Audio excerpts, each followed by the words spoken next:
میں یہاں بیٹھنے نہیں آیا ہوں آنٹی، رنم کو لینے آیا ہوں۔ آپ بولیے جو آپ کو بولنا ہے، میں آپ کی بات سن رہا ہوں۔ کشان کے لہجے میں بھلے ہی سنجیدگی تھی مگر احترام بھی شامل تھا۔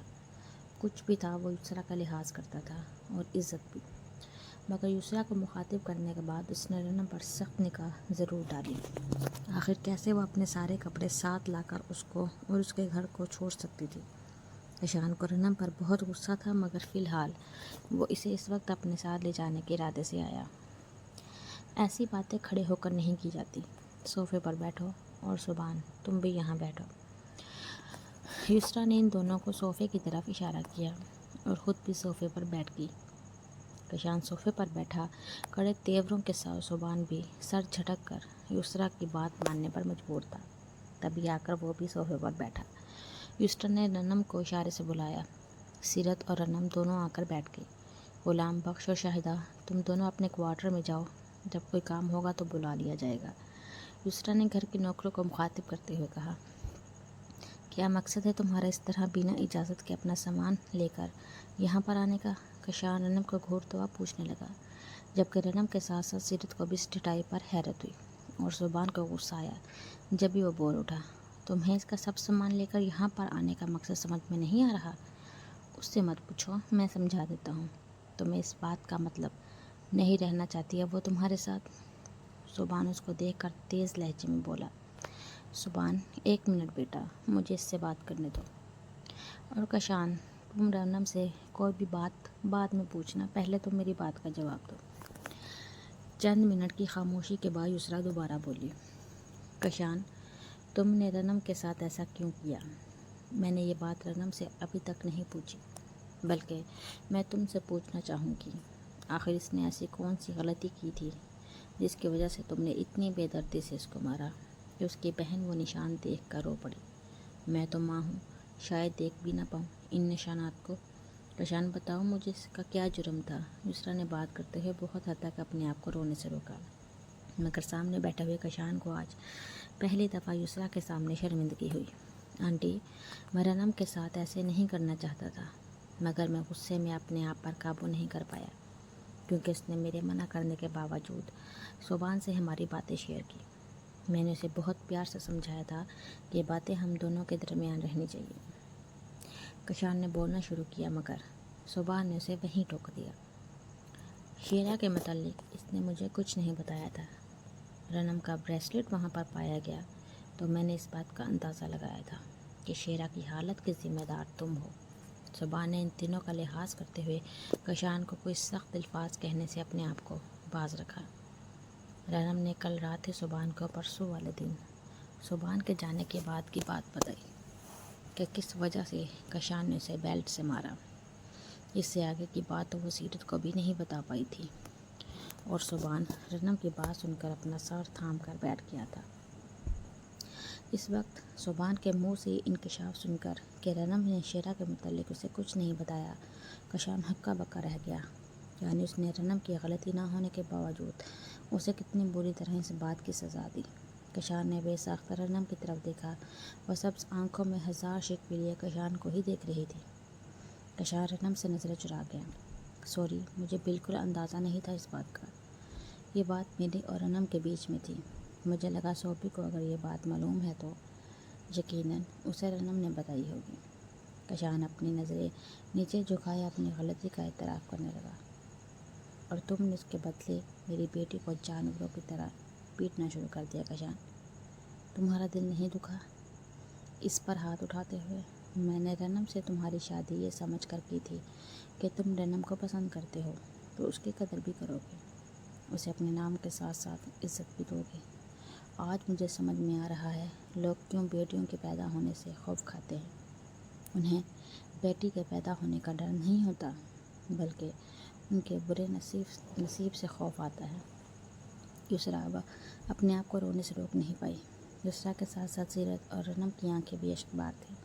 سبحان اپنے آپ کو ضبط کیے بیٹھے تھا، جبکہ کشان کا سر مزید جھک گیا۔ کشان، جب پرسوں تم نے رنم کو مارا ہوگا، اس نے تمہیں اپنی بے گناہی کے بارے میں بتایا تو ہوگا نا؟ تمہیں اس پر ذرا یقین نہیں آیا؟ وہ بیوی ہے تمہاری، تمہیں اپنی بیوی پر اعتبار نہیں؟ میرے خیال میں اگر کوئی بھی شخص تمہیں آ کر یہ کہہ دے کہ فلاں انسان کے ساتھ تمہاری بیوی کو میں نے دیکھا ہے، تم تو رنم سے کچھ بھی پوچھے بغیر اسے مار ڈالو گے۔ یسریٰ کے بولنے پر کشان تڑپ اٹھا۔ اس نے ایک دم سے نظریں اٹھا کر یسریٰ کا آنسوؤں سے تر چہرہ دیکھا۔ آنٹی پلیز اس طرح مت بولے، میں اپنے کیے پر آج واقعی شرمندہ ہوں، میں آپ سے معافی مانگتا ہوں، آئندہ کبھی شکایت کا موقع نہیں دوں گا۔ کشان اٹھ کر یسریٰ کے پاس آتا ہوا بولا تو یسریٰ اس کو دیکھ کر کھڑی ہو گئی۔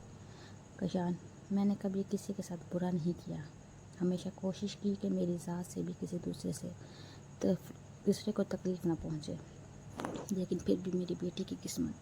اگر میں تم سے صحیح بات کروں، میرا دل اندر سے بالکل نہیں چاہ رہا کہ میں اس وقت تمہیں معاف کر دوں، لیکن اگر تمہیں رنم معاف کرتی ہے تو بے شک اسے لے جاؤ اپنے ساتھ۔ یسریٰ کشان کو بولتے ہوئے اپنے کمرے میں چلی گئی۔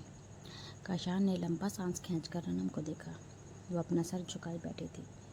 کشان نے اس کی طرف قدم بڑھایا۔ جیسے ہی سبحان صوفے سے اٹھا، 1 منٹ سو بھی، مجھے رنم سے بات کرنی ہے، کشان نے اسے سخت تیوروں سے دیکھتے ہوئے کہا۔ سیرت نے سبحان کو آنکھوں کے اشارے سے تحمل کا مظاہرہ کرنے کو کہا۔ کشان رنم کے پاس آیا اور اسے کندھوں سے تھام کر اٹھایا۔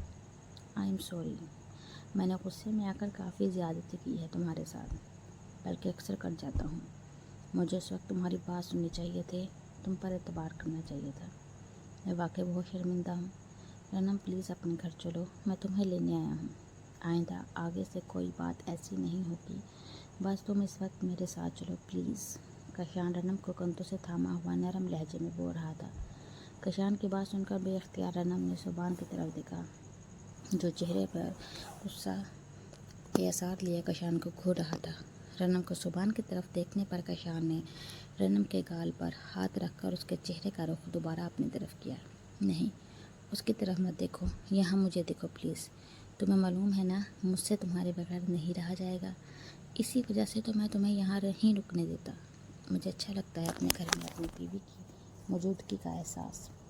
کل سے یہاں رکی ہوئی ہو تم، بس اتنا کافی ہے۔ اگر تمہیں ناراض بھی رہنا ہے تو بے شک ناراض رہو، مگر ابھی میرے ساتھ گھر چلو پلیز۔ کشان لہجے میں نرمی لائے رنم کا ہاتھ پکڑ کر اسے اپنے ساتھ چلنے کا اصرار کرنے لگا۔ وہ اب تمہارے ساتھ کہیں بھی نہیں جائے گی، کاشی اس کا ہاتھ چھوڑ دو۔ سبحان کشان کو دیکھتے ہوئے بولا۔ تم اس کے اور میرے معاملے میں کچھ مت بولو سمی، میں تمہیں کافی دیر سے برداشت کر رہا ہوں، لیکن اب تم میری بیوی اور میرے بیچ میں کچھ بھی بولے تو میں برداشت نہیں کروں گا۔ چلو رنم، کشان سبحان کو خون خوار نظروں سے دیکھتا ہوا بولا اور رنم کا ہاتھ کھینچ کر لے جانے لگا۔ مگر جب رنم اپنے جگہ سے نہیں ہلی تو کشان نے پلٹ کر رنم کو دیکھا۔ میں آپ کے ساتھ اب واپس نہیں جانا چاہتی کشان، آپ میرا ہاتھ چھوڑ دیں۔ رنم کشان کو دیکھ کر بولنے لگی۔ کشان نے حیرت سے رنم کو دیکھا۔ سنائی نہیں دے رہا وہ کیا بول رہی ہے؟ چھوڑو اس کا ہاتھ۔ سبحان کشان کے قریب آ کر کشان کے ہاتھ سے رنم کا ہاتھ چھڑاتا ہوا بولا، تم میرے ساتھ ایسا نہیں کر سکتے، تم جان بوجھ کر اسے میرے ساتھ نہیں بھیج رہے، تمہیں اس کے لیے میرے فیلنگز کا اندازہ ہے، پھر بھی تم ایسا کر رہے ہو میرے ساتھ۔ کشان سبحان کا گریبان پکڑ کر غصے میں چیختا ہوا بولا تو سبحان نے بھی اس کا گریبان پکڑ لیا۔ بھیا پلیز چھوڑ دیجیے۔ کشان نہیں پلیز۔ رنم ان دونوں کے غصے کو دیکھ کر گھبرا گئی۔ وہ سبحان کا بازو تھامے مسلسل روتے ہوئے اسے پیچھے ہٹاتے ہوئے بولنے لگی۔ دوسری طرف سیرت بھی اٹھ کر ان دونوں کے قریب آئی۔ کاشی چھوڑ دو سوبی کو، رنم نہیں جانا چاہتی تمہارے ساتھ، تمہیں سمجھ نہیں آ رہا؟ سیرت نے کشان کے ہاتھ پکڑ کر سبحان کے گریبان سے ہٹانے چاہے۔ شور شرابے کی آواز سن کر یسریٰ بھی اپنے کمرے سے باہر نکل گئی اور ہال میں موجود منظر دیکھ کر وہ بھی ان چاروں کی طرف بڑھی۔ ہاں، جان بوجھ کر رہا ہوں، میں تم جیسے حیوان کے حوالے اب اپنی بہن نہیں کروں گا، سبحان چیختا ہوا بولا۔ اس کی بات سن کر کشان کو مزید غصہ آیا۔ اس نے اپنے ہاتھ سیرت کے ہاتھوں سے چھڑانے کے چکر میں بے دھیانی میں اسے پیچھے دھکا دیا۔